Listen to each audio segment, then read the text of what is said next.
आप सभी का स्वागत करता हूं आपके अपने YouTube चैनल यस मैथमेटिक्स पाठशाला में। ठीक है, तो जैसा कि बोर्ड पे दिख रहा होगा, जो हमारा टारगेट है वो किसका, सीटेट मैथ्स।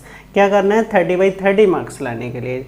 तो 30/30 मार्क्स लाने के लिए आपको पता है सीटेट में जो 15 क्वेश्चन होते हैं वो पेडागोगी के आते हैं, चाहे वो कोई सा भी सब्जेक्ट हो, मैथ हो या आपका इन्वायरमेंट हो, हिंदी हो। ठीक है, तो यहाँ पे मैथ में क्या होता है, 15 क्वेश्चन आपके न्यूमेरिकल बेस्ड होते हैं। ठीक है, जो सारे बच्चे आसानी से कर लेंगे।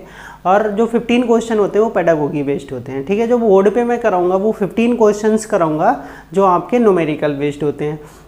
ठीक है, बाकी मैं PDF लेवल से कराऊंगा 15 क्वेश्चन जो पेडागोगी के होते हैं। ठीक है गाइस, तो हम बस मेरे साथ बने रहिए, अभी पेपर में टाइम है। ठीक है, तो आप मेरे साथ अगर ऐसे ही बने रहेंगे, ठीक है, तो मैं सारे क्वेश्चंस आपको अच्छे से समझा दूंगा। तो यहाँ पे मैं क्या करने वाला हूँ, सीटेट 2019 का जो पेपर आया था वो कैसा आया था और किस टाइप के क्वेश्चंस पूछे गए थे, तो मैं उस क्वेश्चंस का आप लोगों का क्या यहाँ पे सोल्यूशन प्रोवाइड करने वाला हूँ। कौन से क्वेश्चंस का, वो 50 क्वेश्चंस के जो न्यूमेरिकल बेस्ड आते हैं, और उनसे रिलेटेड जो भी कॉन्सेप्ट होगा वो मैं आपको यहीं पर साथ साथ में समझा दूंगा। अगर आपको पर्टिकुलर मैथ्स पढ़ना है तो मेरे यस मैथमेटिक्स पाठशाला की प्लेलिस्ट में जाएंगे, वहाँ पे कॉम्पिटिटिव मैथ का फोल्डर ओपन करेंगे।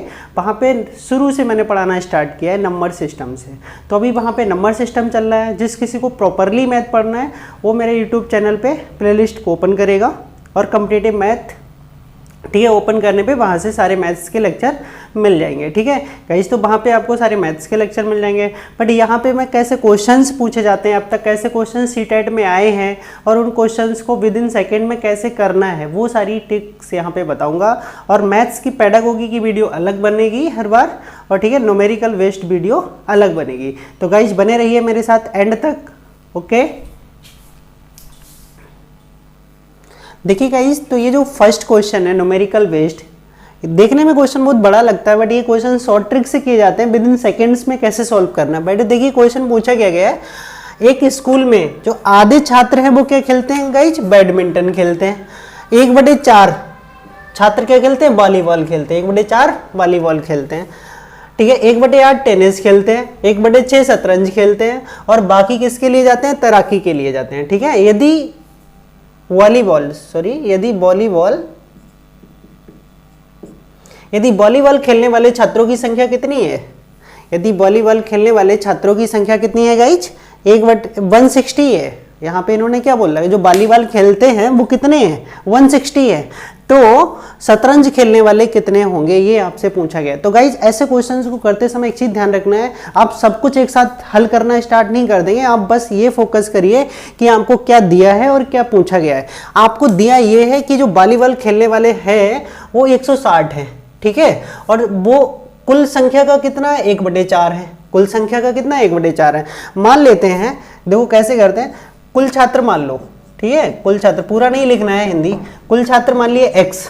ठीक है, और कुल छात्र का कितना वॉलीबॉल खेलते हैं गाइज, 1/4, तो कुल का 1/4 वॉलीबॉल खेलते हैं। और ये आपको यहां से पता चला क्वेश्चन से, और ये क्वेश्चन आपने निकाला कि वॉलीबॉल कितना खेलते हैं, कुल का 1/4, और क्वेश्चन में दे रखा है कि 160 खेलते हैं, तो 160 बराबर कर दिया, तो x 16 चौको 64, तो कुल छात्र गाइज कितने हो गए, 640, तो कुल छात्र हो गए।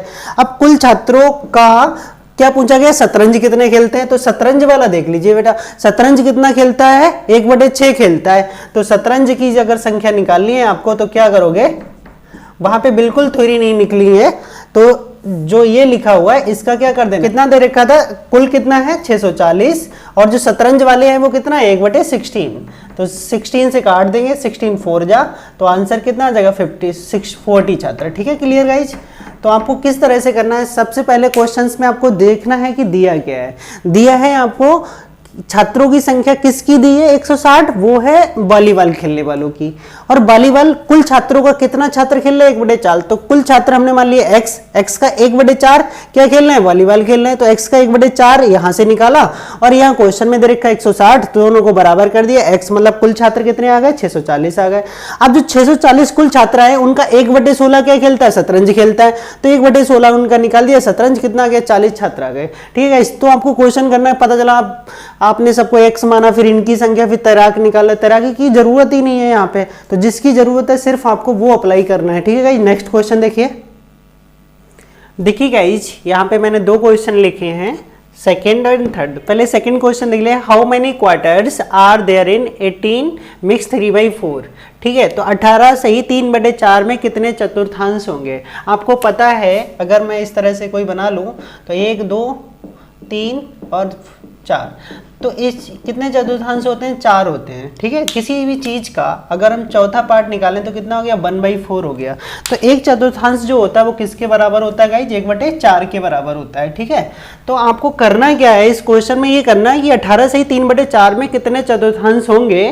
तो क्या करना है, इस 18 से ही 3/4 को 4 से भाग करना है। तो सबसे पहले 18 से ही 3/4 को जरा लिख लेते हैं, इससे इसकी गुणा करेंगे। 18 चौक कितना हो जाएगा गाइज, 72। 72 में 3 जोड़ देंगे कितना हो जाएगा, 75। तो कितना हो जाएगा, 75/4। समझ में आया होगा। क्या करते हैं, इसका इससे मल्टीप्लाई करना है। देख लीजिए नीचे जिसको नहीं समझ आ रहा है, और प्लस का ऊपर कर देते, बड़े में ये है। तो 18 चौक 72 और 3 कितना हो जाएगा गाइज, 75 हो गया।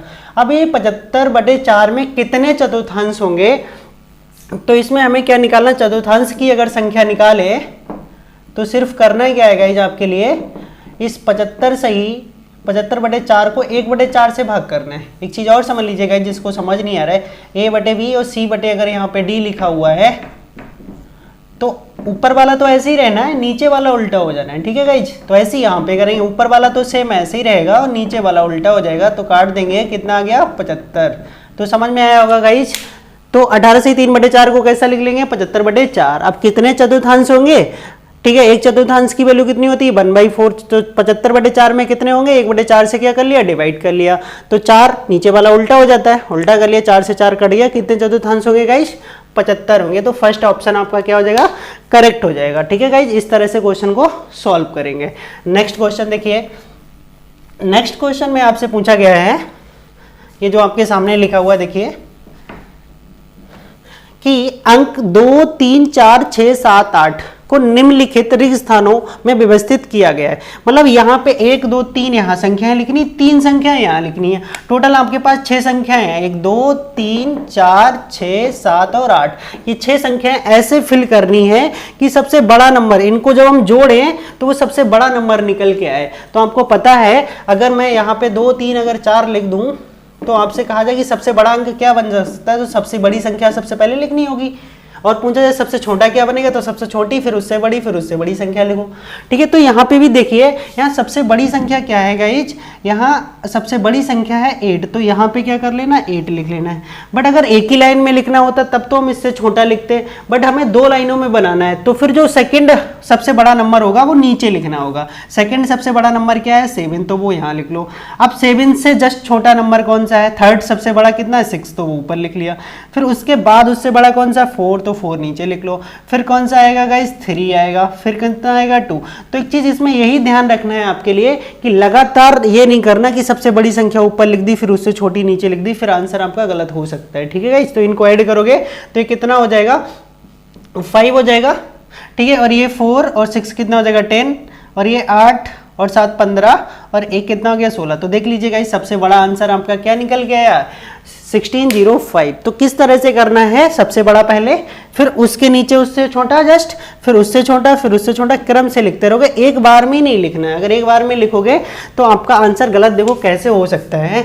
यहाँ पे देख लीजिए, अगर यही मैं लिखता तो 876 पहले लिख देता और सेकेंड लाइन में कितना लिखता, 432 लिख देता। तो इसका आप सम करके देख लीजिए, 8 और ये कितना हो गया, 0, और ये आया आपका, और ये आंसर आपका यहाँ पे मैच कर रहा है। अगर आप गलत जो भी निकालोगे वो आंसर आपको ऑप्शन में जरूर मिलेगा। तो आप तो सोचेंगे मैंने सही किया, आंसर मैच हो गया, तो ये गलत हो जाएगा। तो देख लिए, इससे ज्यादा सम यहाँ पे ये कितना है, 1308 निकल के आया और ये आया था 1605। तो आप समझ सकते हैं कौन सा ज्यादा है, ये वाला ज्यादा है। तो किस तरह से आपको सॉल्व करना है, इस तरह से।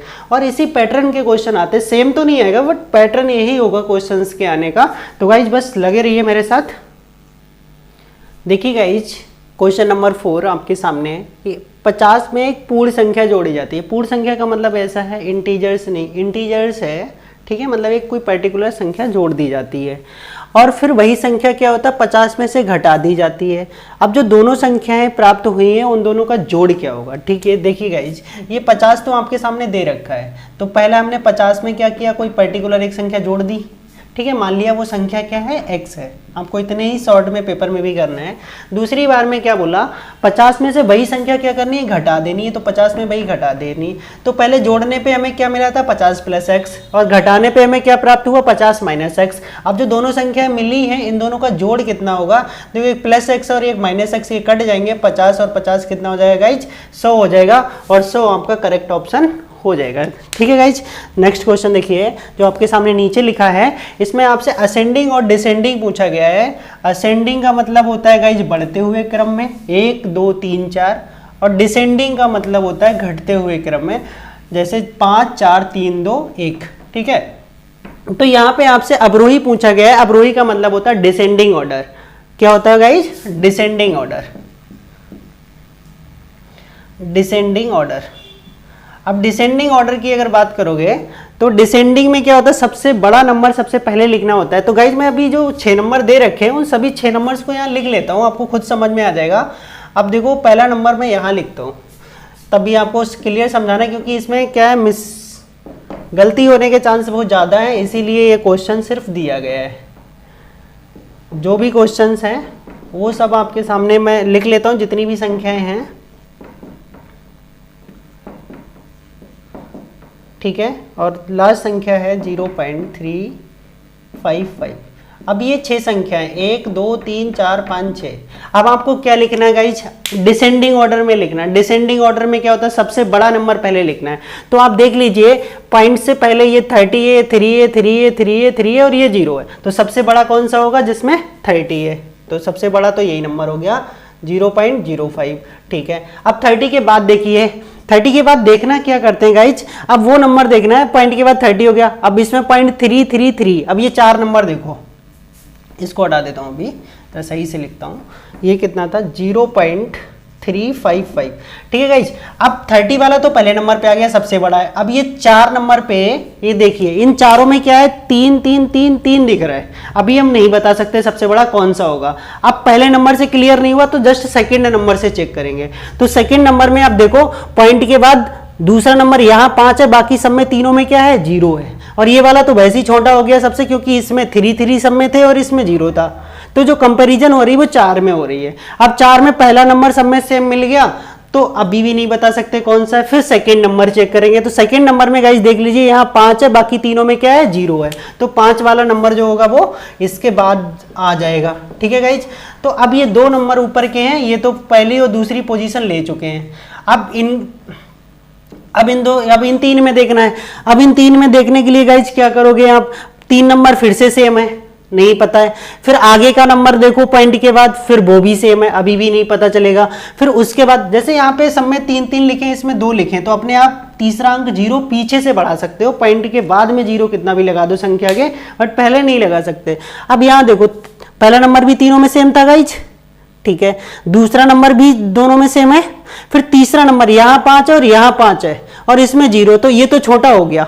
अब देखो तो आपका एक चीज और निकल गई, ये तो सबसे छोटा हो गया, मतलब 6ठी पोजीशन पे आ गया। अब इन दोनों से भी छोटा ये हो गया, तो ये 5वीं पोजीशन पे आ चुका है। क्योंकि पहले क्या था, हमने देखा था सबसे बड़ा ये निकला, फिर उसके बाद सेकंड नंबर पे बड़ा ये निकला, ठीक है, और सबसे छोटा ये तो वैसे ही दिख रहा है क्योंकि इसमें 0 लिखा, तो ये सबसे लास्ट में जाने वाला है। अब इन 3 में कंपैरिजन हो रही है, तो ये 2 में अभी टक्कर है, बाकी ये तो छोटा निकल गया क्योंकि यहाँ तीसरे नंबर पे 0 आ गया, बाकी दोनों में 5 है, तो ये 5वें पे आ गया। अब बस इन 2 में और देख लीजिए। अब इन 2 में देखो 2 अंक, पहला सेम, दूसरा सेम, तीसरा 5, इसमें भी 5, तो यहाँ तक अभी कुछ भी नहीं कह सकते। अगला नंबर देखो, यहाँ 5 आ गया और यहाँ कितना आ गया, 0, तो 5 वाला बड़ा हो जाएगा गाइस, तो ये तीसरी पोजीशन ले लेगा और ये चौथी पोजीशन ले लेगा, ये दूसरी और ये पहली। अगर यही असेंडिंग ऑर्डर होता गाइस, तो नीचे से लिखते ऊपर की तरफ, मतलब बढ़ते हुए क्रम में सबसे छोटा ये है, फिर उससे बड़ा ये, उससे बड़ा ये। हमसे पूछा गया डिसेंडिंग, तो ऊपर से नीचे की तरफ लिखेंगे। तो सेकंड पोजीशन पे अब वो नंबर का पोजीशन वही मिल गया, ऐसे नंबर लिखे कि वो सेम सीक्वेंस में ही लिखे हुए मिल गए, 3.005 और 0.355। और ये नंबर चेक कर लेंगे, जिसमें भी होगा वही आपका ऑप्शन करेक्ट हो जाएगा। और ये आपको कहाँ मिल रहा है, ऑप्शन नंबर ए में मिल रहा है, तो option number A is correct. आप ऑप्शन को मत देखिए, क्योंकि यहाँ देखोगे तो कंफ्यूज आ जाओगे, समझ में नहीं आएगा कौन सा बड़ा चल रहा है कौन सा छोटा चल रहा है। तो सभी नंबर अलग निकाल लो, फिर वहां से लिख लो और डायरेक्ट टिक कर दो। ठीक है गाइज, नेक्स्ट क्वेश्चन देखिए। देखिए गाइज, क्वेश्चन नंबर 6, एक दुकानदार ने 5.3 किलोग्राम, अब ये क्या दे रखा है गाइज, किलोग्राम दे रखा है, ठीक है। क्या किए थे, बादाम और 2100 ग्राम किशमिश और 2.2 केजी काजू मिला दिया। मतलब इन तीनों को आपस में क्या किया उसने, एक बड़ा सा बर्तन था उसमें काजू, ठीक है, किशमिश और बादाम तीनों को क्या कर दिया, मिक्स कर दिया। अब मिक्स करने के बाद क्या हुआ, उसके अलग अलग पैकेट बनाए, ठीक है। और वो पैकेट क्या बनाए, बराबर बराबर 2 दर्जन, बराबर बराबर 2 दर्जन के पैकेट बना दिए, ठीक है। 2 दर्जन पैकेट बना दिए, मतलब उनमें समान मात्रा भर के 2 दर्जन पैकेट बनाए हैं। मतलब यहाँ पे सबको मिक्स किया, मिक्स करने के बाद यहाँ पे जो मटेरियल आया उसको 2 दर्जन पैकेटों में भर दिया गया बराबर बराबर। अब उसके बाद इन्होंने ये पूछा तो एक पैकेट का जो भार होगा वो कितना होगा। तो पहले हम ये देख लें कि टोटल हमारे पास कितना भार है। तो 5.3 क्या है गाइज, किलोग्राम है। 5.3 क्या है, किलोग्राम, और ये क्या दे रखा है, ग्राम में। तो सबको किस में कन्वर्ट कर लो, ग्राम में कन्वर्ट कर लो। तो किलोग्राम को ग्राम में कन्वर्ट करने के लिए क्या करते हैं, 1000 से मल्टीप्लाई करते हैं। एक देख लीजिए गाइज, अब 1000 से मल्टीप्लाई करेंगे तो एक तो 0.0 हटाने में चला जाएगा, तो कितना आ गया, 5300। सेकेंड वाला डायरेक्ट पता है कितना था गाइज, 2100। और थर्ड वाला कितना था, 2.2 था। तो 2.2 था, इसको 1000 से मल्टीप्लाई करोगे तो 1000 से वैसे 3 जीरो लगते, एक जीरो पॉइंट हटाने में चला जाएगा, तो ये आ गया 0 0 3 और 3 6 5 4 9। कुल इतने ग्राम आपका सामान है, और इतने ग्राम जो वेट है उसका वो 2 दर्जन पैकेटों में भरा गया। आपको पता कि एक दर्जन जो होता है, एक दर्जन में कितनी वस्तुएं होती हैं, एक दर्जन कितने के बराबर होता है, 12 वस्तुओं के बराबर होता है, ठीक है गाइज। अब 12 के बराबर है तो एक पैकेट में कितना आया होगा, ऐसे 2 दर्जन बनाए गए, तो एक में 12 है गाइज, तो 2 में कितने हो जाएंगे, 2 गुणा 12 कितने वस्तुएं हो जाएंगी, 24। तो हमें किससे भाग करना है, इसको 24 से भाग करना है। तो हमें पता चला 24 चौका कितना होता है, 96 400। तो एक पैकेट में कितना ग्राम मटेरियल भरा गया होगा, तो वो 400 भरा गया। ये ओरली क्वेश्चन करना है, क्या करना था, सभी को ऐड कर लेना था, ठीक है। वो कितना आ गया, 9600 ग्राम आ गया। उसके बाद क्या किया गया, वो मतलब 9600 ग्राम आ गया, ठीक है। अब 2 दर्जन पैकेटों में भरना है, अर्थात वो 24 पैकेटों में भरना है। तो एक पैकेट में कितना मटेरियल आएगा, तो 24 से भाग कर दिया इसको, 400 ग्राम मटेरियल एक में आ जाएगा। नेक्स्ट क्वेश्चन देख लीजिए गाइज।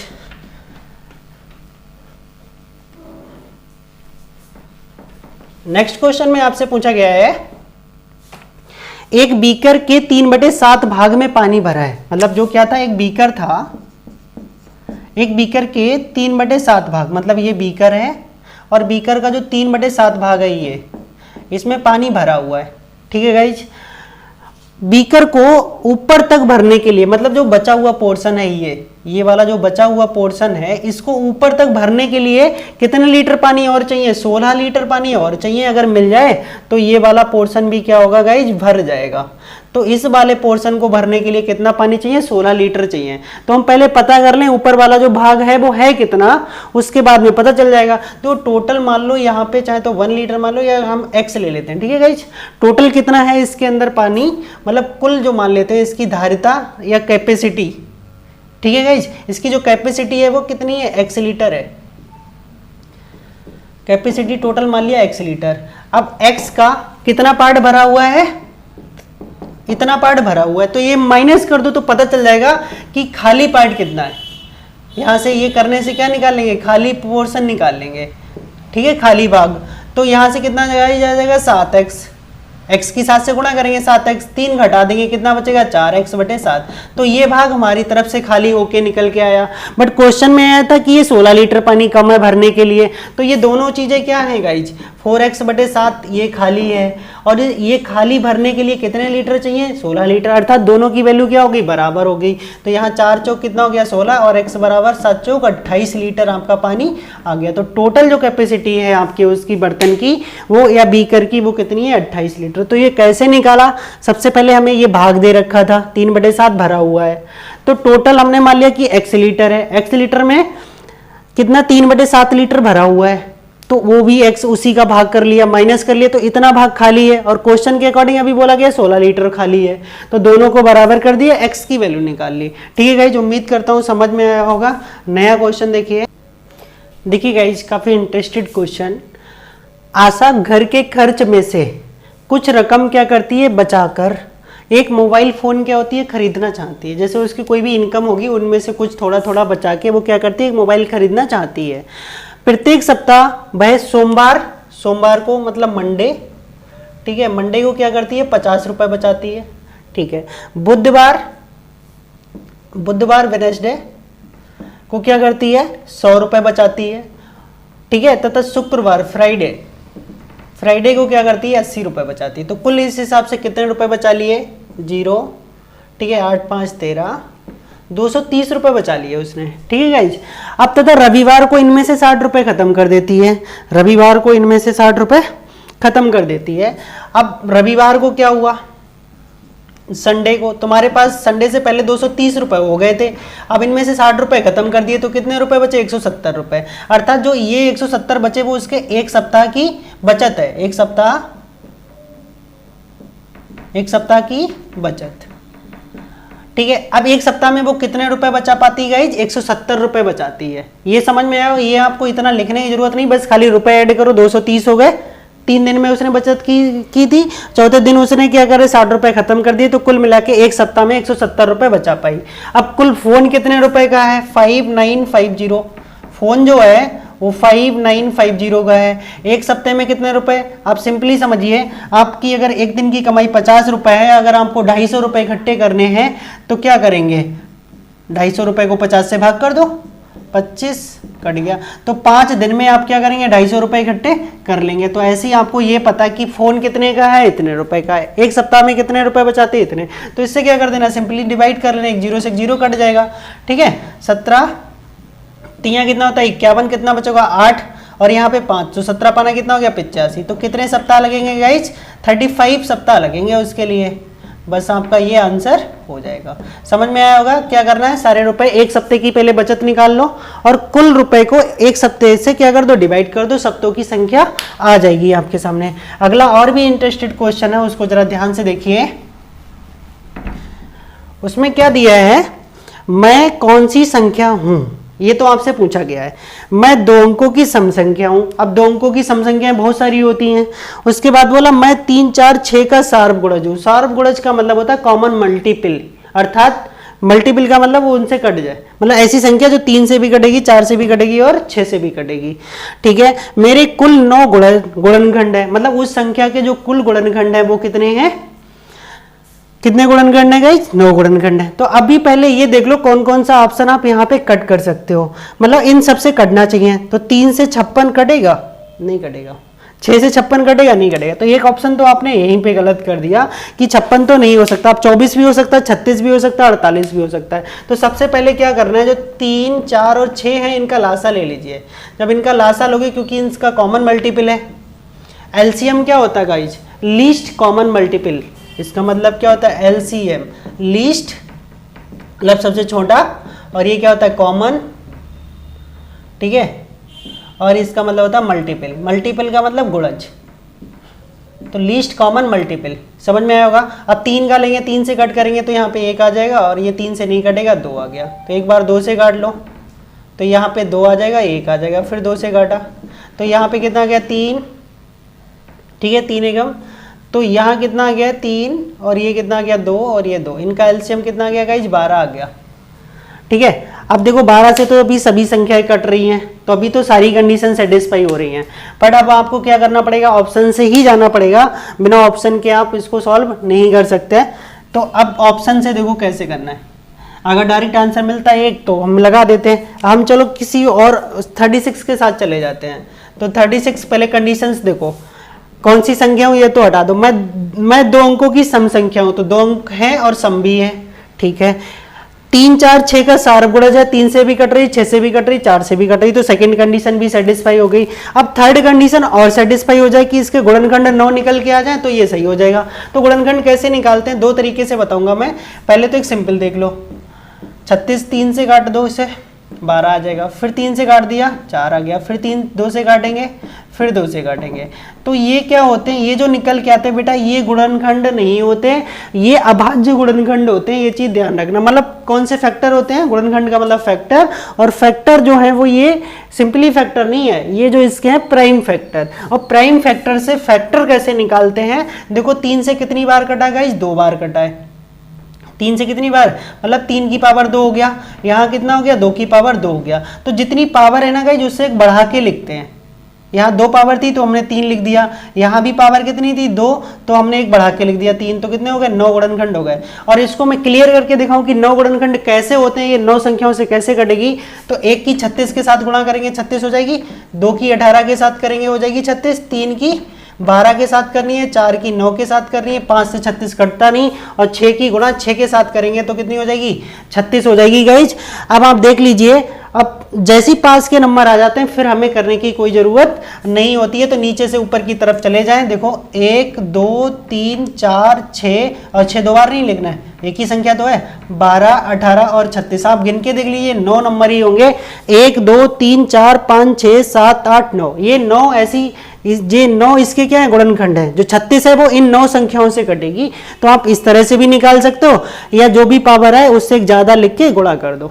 इनसे मतलब नहीं है ये नीचे क्या लिखा है, उससे कोई मतलब नहीं है, इनकी पावर क्या आ रही है नंबर्स की, उससे एक ज्यादा लिखना है। तो इसके देखो कितने गुणनखंड हो गए, 9 गुणनखंड भी हो गए, 2 अंकों की सम संख्या भी हो गई। अब देखो 24 का नहीं निकल के आएगा। अगर मैं बात बता दूं कि आपने 24 ट्राई क्यों नहीं किया, तो वो मुझे वैसे ही पता लग गया था कि 24 नहीं हो सकता। आपके सामने भी बता देता हूँ, देखो 24 को 2 से काटोगे कितना आ जाएगा 12, फिर 2 से काटो कितना आ जाएगा 6, फिर 2 से काटो कितना आ जाएगा 3, फिर 3 से काटेंगे कितना हो गया 1।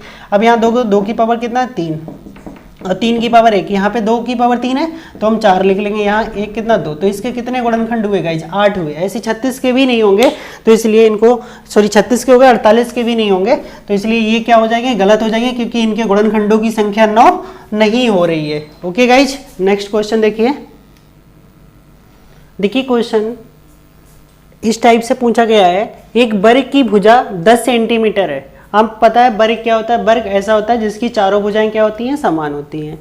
यदि वर्ग की भुजा दुगनी कर दी जाए तो नया परिमाप क्या होगा। तो सबसे पहले आपको मैं वर्ग बताता हूँ गाइज, क्योंकि यहाँ पे जो क्वेश्चन कराऊंगा उसका कॉन्सेप्ट यहीं पे बता दूंगा, जिससे कि अगर उससे रिलेटेड भी कोई क्वेश्चन आता है तो आप कर सको। ठीक है गाइज, तो वर्ग का मतलब ऐसा जिसकी चारों भुजाएं क्या हो, समान हो। ठीक है, तो ये वर्ग हो जाएगा, और प्रत्येक कोण क्या हो, 90 डिग्री का हो। और यहाँ पे परिमाप क्या होता है गाइज, परिमाप भी समझ लिए, परिमाप होता है सभी साइडों का योग, सम ऑफ ऑल साइड। तो सभी साइडों का क्या करना है, सम करना है। तो सभी साइडें कैसी हैं गाइज, एक जैसी तो हैं। अगर ये 10 सेंटीमीटर है, ये 10 है, ये 10 है, ये 10 है, तो सभी साइडें क्या है 10। चाहे तो 10 को 4 बार जोड़ो या 10 को सीधे 4 से गुणा कर दो। तो इसका जो वर्ग का परिमाप होता है वो क्या होता है गाइज, 4 गुणा भुजा होता है। तो 4 पहले भुजा कितनी थी 10, तो पहले कितना आ गया परिमाप 40 सेंटीमीटर आ गया।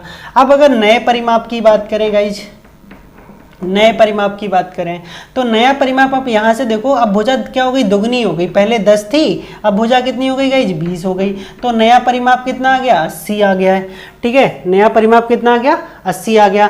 अब जो 80 परिमाप है वो 40 का कितने गुना है, तो क्या करो आप नए वाले को ऊपर रखो, जो पहले वाला था उसको नीचे रख दो। 40 दूनी 80, तो कितना गुना हो जाएगा गाइज, 2 गुना हो जाएगा। परिमाप का मतलब होता है सम ऑफ ऑल साइड्स। ठीक है, किसी भी आकृति की अगर सभी भुजाओं को जोड़ दिया जाए तो उसका क्या हो जाता है, परिमाप। परिमाप होता है बाउंड्री की लंबाई की, अर्थात बाउंड्री कितनी है, तो बाउंड्री की अगर हमें लंबाई तो नापनी है। तो समझ में आ गया होगा गाइज, उम्मीद करता हूँ 80 कैसे आया। ठीक है, नया वाला और पहले वाला 40 आया था, इसको डिवाइड कर दिया तो ये कितने गुना हो जाएगा, 2 गुना हो जाएगा। नया क्वेश्चन देख लीजिए। नए क्वेश्चन में आपसे गाइज ये पूछा है कि निम्नलिखित में से किन अक्षर, मतलब जो लेटर्स दिए गए हैं x by x, c by और a, 36 का मतलब, ठीक है, हॉरिजेंटल, ठीक है, और ये ऊर्ध्वाधर का मतलब वर्टिकल, वर्टिकल सममिति का मतलब सिमेट्री। ठीक है, मतलब इसमें आपकी हॉरिजेंटल एंड वर्टिकल दोनों सिमेट्री हो। जैसे ऐसा कोई भी वर्ड लिखना, सपोज करो मैंने सी लिख दिया, जैसे यहां से काटा तो जितना पार्ट ऊपर दिख रहा है उतना ही पार्ट नीचे दिखना चाहिए। सिमेट्री का मतलब जब वो लाइन वहां से अगर गुजरे तो जितना पार्ट ऊपर है उतना ही पार्ट नीचे दिखना चाहिए। तो ये हॉरिजेंटल लाइन ड्रॉ की है मैंने। अब देखो जैसे मैं इसमें तो दिख रहा है हॉरिजेंटल सिमेट्री तो है। अब सी का मैं अगर वर्टिकल सिमेट्री की बात करूंगा इस, तो देखना वर्टिकल सिमेट्री के लिए क्या करना पड़ेगा आपको, वर्टिकल सिमेट्री, ठीक है, ये सी लिख दिया। तो ये अगर हम काटेंगे तो इधर का पोर्शन अलग दिख रहा है और इधर का पोर्शन अलग दिख रहा है, तो ये होता है आपका horizontal and vertical symmetry. Horizontal and vertical symmetry दोनों जिसमें एग्जिस्ट कर जाए वही आपका लेटर क्या होगा, करेक्ट होगा। तो सी में तो दोनों टाइप की नहीं हो रही हैं। अब आप अगर एक्स की बात कर लेते हैं, एक्स ऐसा ही तो होता है, तो इस तरह से ये x बना लिया। अब x में देखो अगर मैं ये वाला वर्टिकल काटता हूं तो जितना पोर्शन जैसा इधर दिख रहा है वैसा ही इधर दिख रहा है, हो गया। अब अगर इस तरह की अगर मैं ये हॉरिजेंटल भी काट लेता हूं तो जितना पोर्शन ऊपर दिख रहा है उतना ही नीचे दिख रहा है। तो अगर यही जो वर्ड है आपका x जो है वो दोनों सिमेट्री मतलब एग्जिस्ट करता है। हॉरिजेंटल से अगर हम उसको कट करें तब भी वो सिमेट्री दे रहा है, वर्टिकल से कट कर रहे हैं तब भी वो क्या कर रहा है, सिमेट्री। अब बाई की बात देख लो, बाई अगर हम बाई की बात करते हैं, बाई को अगर हम ऐसा काटेंगे तब भी ऊपर अलग हो गया, ठीक है। अगर हम बाई को इस तरह से काटेंगे तब भी अलग हो गया, ठीक है गाइस। तो ये किसी प्रकार की सिमेट्री नहीं दे रहा है। अगर मैं ए की बात कर लूं तो ए वर्टिकल सिमेट्री तो दे रहा है, बट ए क्या हो रहा है आपका, हॉरिजेंटल सिमेट्री नहीं दे रहा है। इसका मतलब पार्ट क्या हो जाता है, बदल जाता है। हॉरिजेंटल या वर्टिकल सिमेट्री का मतलब ये समझ लीजिए, अगर हम उस लाइन से उसको कट करें, कट करने के बाद वही फोल्डर बचा हुआ दूसरे के ऊपर रखें तो वो उसको पूरा पूरा कवर कर ले, मतलब ढक ले। ऐसा नहीं है अब इस देखो बाई को मैंने इधर से काटा तो इसको ऊपर रखेंगे नहीं ढक पाएगा, तो मतलब काटने के बाद वो अक्षर को पूरा पूरा क्या कर लेना चाहिए, कवर कर लेना चाहिए। तो यहाँ पे एक्स ऐसा नंबर है जिसकी वर्टिकल और हॉरिजेंटल दोनों सिमेट्री एग्जिस्ट होती हैं। अब एक नया क्वेश्चन देख लीजिए जो आपका कंप्यूटर से क्वेश्चन आया हुआ है। कंप्यूटर में बाइनरी सिस्टम से क्वेश्चन पूछा गया है, तो ये काफी आसान क्वेश्चन है, बट ऐसे क्वेश्चंस आपने मैथ में नहीं पढ़े तो इसलिए टफ लग रहे होंगे कि ये क्या पूछ लिया गया है। तो सबसे पहले करते क्या है गाइज, इस सबको यहाँ लिख लीजिए, मतलब इसके इक्वल में क्या होगा। अब ऐसा क्वेश्चन दे दिया मैथ में, ठीक है, इसको नहीं देना चाहिए था क्योंकि बहुत सारे कंपटीशन वाले बंदे जरूरी नहीं होता वो कंप्यूटर पढ़ रहे हो। तो अब करना क्या है तुम्हारे लिए, यहां से देखो ये जो है लिखा हुआ ये नंबर, अब ये क्या है, जो बाइनरी सिस्टम होता है उसका बेस क्या होता है गाइस, 2 होता है। और जो आपका ये वाला सिस्टम होता है डेसिमल नंबर सिस्टम, इसका बेस क्या होता है गाइस, 10 होता है। इसका बेस 10 होता है और इसका बेस क्या होगा, 2 होगा। तो इसको कैसे सॉल्व करेंगे, तो जो भी नंबर लिखा है उसके नीचे हम कितनी पावर से स्टार्ट करेंगे, 0 पावर से स्टार्ट कर देते हैं, बस बेस 2 ही रहेगा। अब यहाँ पे 2 की पावर 1, इसके नीचे लिखते रहना 2 की पावर 2, 2 की पावर 3 एंड 2 की पावर 4। फिर क्या करते हैं, ऊपर वाले नंबर्स के साथ में मल्टीप्लाई, जिसके नीचे अगर ऊपर 0 दिख रहा है तो उसे काट देना, उससे कोई मतलब नहीं है। अब इनको ऐड कर लो। अब ऊपर एक ही तो लिखा है, आप ध्यान रखना बाइनरी में सिर्फ 2 ही नंबर आते हैं, या तो 0 आएगा या 1 आएगा, इसके अलावा और कोई नंबर नहीं आएगा। अब ऊपर वाले 1 से इसकी मल्टीप्लाई करेंगे तो कोई फर्क नहीं पड़ता, इसलिए हम जो पावर होती है उसी को ऐड कर लेते हैं। 2 की पावर 4 कितना हो जाएगा, 16, 2 की पावर 3 कितना हो जाएगा, 8, 2 की पावर 1 कितना हो जाएगा, 2। ये वाला कट क्यों करिए, क्योंकि 0 से मल्टीप्लाई करते तो वो 0 हो जाता है, इसलिए नहीं लिखना है। अब 2 की पावर 0 कितना हो जाएगा, 1 हो जाएगा। तो ये कितना हो गया, 3 और 8 11, 11 और 16 जोड़ोगे तो कितना हो जाएगा गाइस, 27 हो जाएगा। और 27 इस ऑप्शन का मतलब आंसर, क्वेश्चन का करेक्ट आंसर हो जाएगा। तो ये किसका क्वेश्चन था, बाइनरी सिस्टम का क्वेश्चन, कंप्यूटर का क्वेश्चन दे दिया था इसमें। तो इसको इस तरह से सॉल्व करते, पूरा नंबर लिख लेंगे और पीछे से 2 की पावर 0 से स्टार्ट करते हुए आगे की तरफ बढ़ते हैं। जिसके ऊपर 0 दिख जाए उसको कट कर दो, बाकी सभी पावर्स को सॉल्व कर लो। 2 की पावर 4 16, 2 की पावर 3 8, ये नहीं लिखा, 2 की पावर 1 2 हो जाएगा, 2 की पावर 0 1 हो जाएगा। इन सबको ऐड किया 27 और 27 is the correct answer. Next question देखिए, देखिएगा ये क्वेश्चन दे रखा है 72 गुणा 28, यहाँ पे इक्वल में कितना है, 36 और 4 दे रखा है, ठीक है गाइस। तो अभी आपको ये निकालना है, जो यहाँ पे फिल इन द ब्लैंक किया जो नंबर आया है, यहाँ पे क्या फिल किया जाएगा, वो मल्टीपल ऑफ 7 होगा। मल्टीपल का मतलब गुणज होगा 7 का। जो भी संख्या भरी जाएगी क्या वो 7 से कट जाएगी। ये प्राइम संख्या क्या वो एक अभाज्य संख्या होगी, लेस देन 10 क्या 10 से कम होगी, एन इवन नंबर क्या सम संख्या होगी, फैक्टर ऑफ 56 क्या वो 56 का फैक्टर होगा, ये पता करना है। तो सबसे पहले तो ये पता कर लो कि यहाँ पे नंबर क्या आएगा। तो वो कैसे पता करेंगे, 72 28, ठीक है, 36 और 4, यहाँ पे नहीं पता x लिख लिया, ठीक है। 36 दूनी कितना हो गया गाइस, 72 हो गया, और 4 सत्ते कितना हो गया, 28 हो गया। तो x की वैल्यू कितनी आ गई, 14 आ गई। तो यहाँ पे संख्या कितनी भरनी है, 14। 14 देखो एक क्या है, एक तो आपका ये मिल गया इवन नंबर, डी ऑप्शन सही हो गया, ठीक है, एक तो बी हो गया। उसके बाद बोला लेस देन 10, ये गलत हो गया, 10 से बड़ी है, गलत हो गया। एक प्राइम संख्या है, गलत हो गया। क्यों गलत हो गया? क्योंकि ये प्राइम संख्या नहीं है, ये एक क्या है, सम संख्या है। देखो प्राइम का मतलब होता है अभाज्य संख्या, जबकि ये क्या है, भाज्य संख्या है। अभाज्य संख्या का मतलब होता है जिसके केवल और केवल दो ही फैक्टर हो, या तो वो 1 से कटे या खुद से कटे। अगर 2 से ज़्यादा फैक्टर हो रहे तो वो क्या होती है, भाज्य हो जाती है, जिसे हम इंग्लिश में कंपोजिट नंबर बोलते हैं। और जो प्राइम होता है वो अभाज्य संख्या होती है। अब मल्टीपल ऑफ 7, देखो 7 के पहाड़े में आता है ना 14, तो ये ऑप्शन भी क्या हो गया, करेक्ट हो गया। अब ये फैक्टर ऑफ 56 का फैक्टर तो है 56, 14 से 56 कट जाएगा ना, 14 चौको क्या होता है, 56 होता है। तो ये 56 का क्या हो गया, एक फैक्टर हो गया। तो ये ऑप्शन भी आपका क्या हो गया, करेक्ट हो गया। तो आपने देख लिया कैसे समझ में आया। तो ऑप्शन ए करेक्ट है, डी करेक्ट है और ई करेक्ट है। तो ए डी ई, तो इसके अकॉर्डिंग आपका ऑप्शन नंबर सी क्या हो जाएगा, करेक्ट हो जाएगा गाइज। ठीक है, उम्मीद करता हूँ समझ में आएगा। नेक्स्ट क्वेश्चन देखिए। देखिएगा ये जो क्वेश्चन दे रखा है, इसकी साड़ी बनी काफ़ी टफ लग रहा है देखने में कि कैसे निकलेगा। क्वेश्चन में ये पूछा, नई दिल्ली से चेन्नई, ठीक है, नई दिल्ली से चली है चेन्नई राजधानी एक्सप्रेस गाड़ी की निम्नलिखित क्या दे रखी है, रेलवे समय साड़ियाँ दे रखी हैं, कब चली, अराइवल का मतलब कब पहुंची, डिपार्चर का मतलब कब प्रस्थान करेगी। ठीक है, ये आगमन कब कर रही है। तो ये स्टेशन दे रखा है, ये स्टेशनों के नाम है आपके, नई दिल्ली, भोपाल, नागपुर, विजयवाड़ा, चेन्नई। ये अराइवल आगमन मतलब पहुंचने का समय है, और ये प्रस्थान करने का समय, कि मतलब जाने का समय होता है डिपार्चर, जो गाड़ी अभी छूट रही है वो यहाँ से प्रस्थान कर रही है। ठीक है, और जहाँ पहुंचने वाली है वहाँ पे उसका आगमन हो रहा है। तो यहाँ पे आपको 4 ऑप्शन दे रखे हैं, कौन सा, पहला, सारे ऑप्शन ऐसे ही हैं, बाद में मैंने शॉर्ट में लिखे हैं। नागपुर से चेन्नई की यात्रा का समय 15 घंटे 10 मिनट है। ऐसे ही अगले क्वेश्चन में था, नई दिल्ली से नागपुर की यात्रा का समय जो है 11 घंटे 30 मिनट है।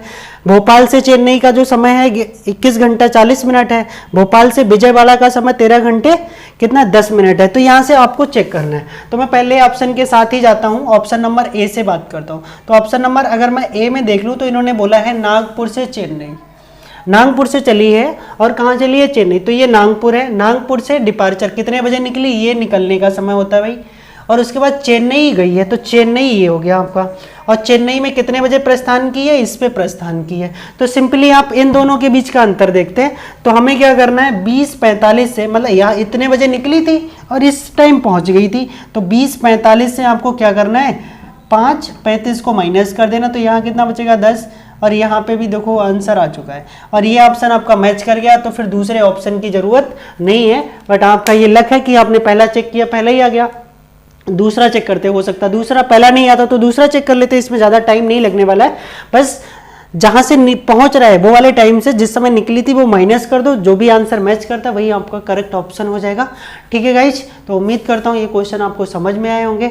तो आपके लिए मैंने ये जो न्यूमेरिकल टाइप के क्वेश्चंस थे वो लगभग करा दिए हैं। अब आपके जो क्वेश्चंस बचे हैं वो इसमें जो 15 या 16 क्वेश्चंस बचे हैं वो पैडागोगी के क्वेश्चंस हैं, वो मैं आपके लिए नेक्स्ट वीडियो में अपलोड करूँगा। अगर एक ही वीडियो में अपलोड करूँगा तो वीडियो बहुत लंबी हो जाएगी, आपको देखने में भी उतना मज़ा नहीं आएगा। तो गाइज उम्मीद करता हूँ अच्छे से आपको समझ आया। अगर यही सीरीज आप कंटिन्यू रखना चाहते हैं तो प्लीज़ ठीक है मेरे चैनल को सब्सक्राइब करें, मुझे सपोर्ट करें, शेयर करें, लाइक करें, कमेंट करें, अपने दोस्तों के साथ भी शेयर करें। तो आज ये मैंने फर्स्ट वीडियो लेक्चर डाला है। अगर आपको ऐसी सारे पेपर्स के सलूशन चाहिए, हर क्वेश्चन से रिलेटेड, उससे कैसे क्वेश्चन बन सकते हैं, वो सब कुछ चाहिए, ठीक है, तो मुझे सब्सक्राइब करिए। ठीक है, मेरे चैनल को आगे सभी दोस्तों के साथ शेयर करिए, जिससे मैं ठीक है आपसे प्रेरणा लेके आगे इस चैनल को सक्रिय रख सकूँ। ठीक है गाइज, तो आपको अगर ये जो क्वेश्चंस चल रहे हैं वो तो आपके जो प्रीवियस ईयर में आए हुए क्वेश्चंस हैं और किस टॉपिक से पूछे जाते हैं वो क्वेश्चंस हैं। अगर आपको जो मैथ का बेसिक से पढ़ना है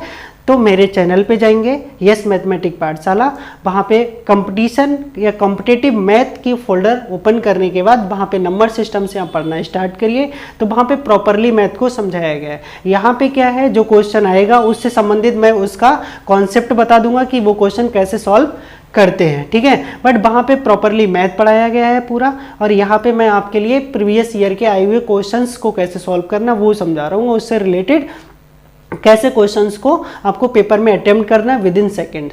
तो मेरे साथ बने रहिए और मेरे चैनल को ज़रूर सब्सक्राइब करिए और प्लीज़ शेयर करिए, और देखते समय इसको लाइक भी किया करो और कमेंट भी किया करो। समझ में आया तो ठीक, नहीं अगर और सजेशन देने की ज़रूरत है तो वो भी आप बता सकते हो नीचे कमेंट बॉक्स में। Okay, thank you.